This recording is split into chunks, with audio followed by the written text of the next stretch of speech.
hand and stroking it. "Lady Meredith has told me of her unusual cleverness." Sara stood quietly, with her eyes fixed upon Miss Minchin's face. "Why does she say I am a beautiful child?" she was thinking. "I'm not beautiful at all. I'm one of the ugliest children I ever saw. She is beginning by telling a story." She was mistaken, however, in thinking she was an ugly child. She was a slim, supple creature, rather tall for her age, and had an intense, attractive little face. Her hair was heavy and quite black and only curled at the tips. Her eyes were greenish-gray, it is true, but they were big, wonderful eyes, with long black lashes, and though she herself did not like the color of them, many other people did. Sara stood near her father and listened while he and Miss Minchin talked. She was to be what was known as a parlor boarder, and she was to enjoy even greater privileges than parlor boarders usually did. She was to have a pretty bedroom and sitting room of her own. She was to have a pony and a carriage and a maid to take the place of the ayah who had been her nurse in India. "I'm not in the least anxious about her education," Captain Crew said with his gay laugh as he held Sara's hand and patted it. "The difficulty will be to keep her from learning too fast and too much. She's always sitting with her little nose burrowing into books. Make her ride her pony in the Row or go out and buy a new doll. She ought to play more with dolls." "Papa," said Sara, "if I went out and bought a new doll every few days, I should have more than I could be fond of. Dolls ought to be intimate friends.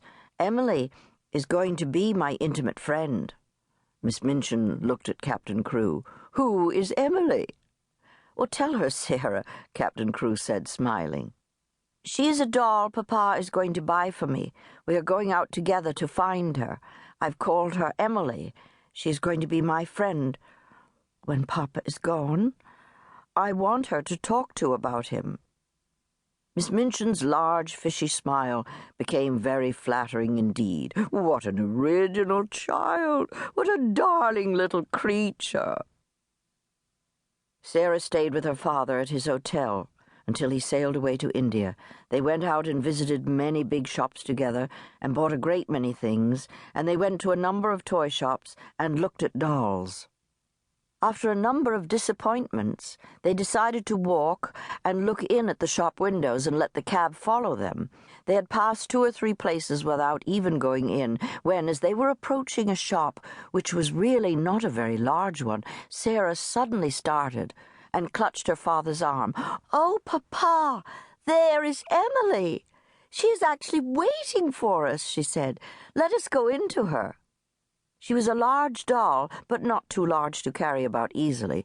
She had naturally curling golden-brown hair, which hung like a mantle about her, and her eyes were a deep, clear grey-blue, with soft, thick eyelashes, which were real eyelashes, and not mere painted lines. "Of course," said Sara, looking into her face as she held her on her knee. "Of course, Papa, this is Emily."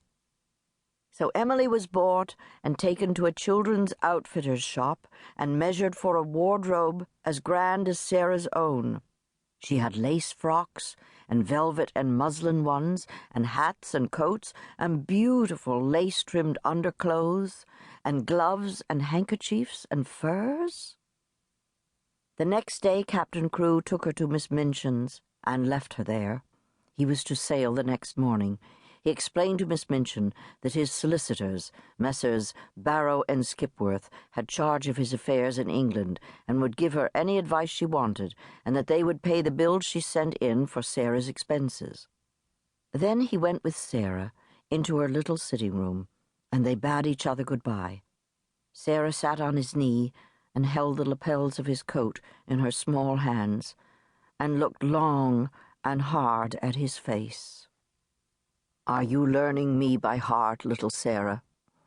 "No. I know you by heart. You are in my heart." When Sara entered the schoolroom the next morning, everybody, from Lavinia Herbert, who was nearly 13 and felt quite grown up, to Lottie Lay, who was only just 4 and the baby of the school, had heard a great deal about her. 1 or 2 of them had even caught a glimpse of her French maid, Mariette, who had arrived